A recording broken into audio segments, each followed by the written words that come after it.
رات خاموش توی دل به دسته تیرانم لبون و بار تا چند بیاج که چه باشه سالگر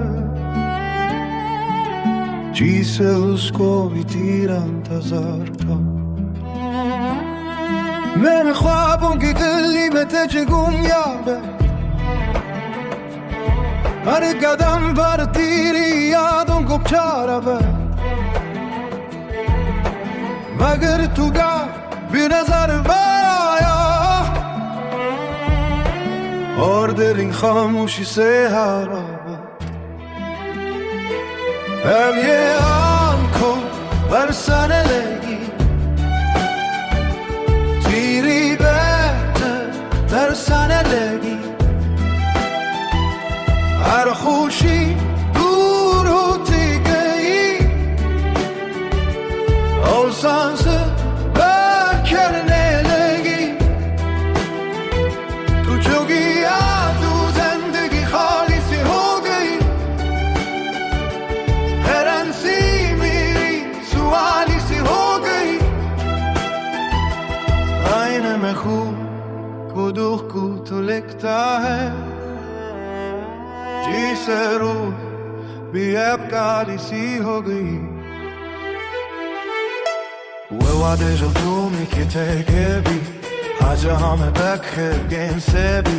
میجهاتا فقط تیراست مگر قسمت که فصلت الگوی تیری گلی موسب بسالکتا ہے هر چارابه اثر سلکتا ہے دن رستم بازد چلا کرده و هر رستا بقبر سالکتا ہے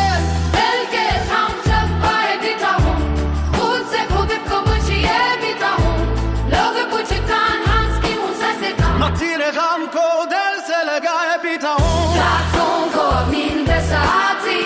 تیری کوئی خبر ساعتی نہ ستاروں سے پتا لیتا ہوں پھر تیری کوئی صدا ہے ساتھی باشا کبر تو بولے آئے میری دنیا پھر سے سج جائے مجھودا ہوں تیرے باتیں تیرا لبس مچھے پیسے بنا جا تیرا عشق تیرا لاتی ہے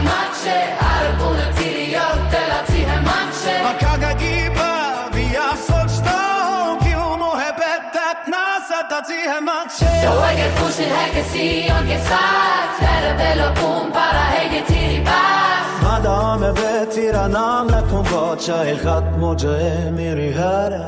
یا محبت به واجی بگاسا ہے دلی گوده تو درده حسا ہے جو لوگ سچ دل سے چاہتے اکثر ان کا نصیب تنہا ہوتا ہے حب میں خاموش رہنا سیکھ گیا ہوں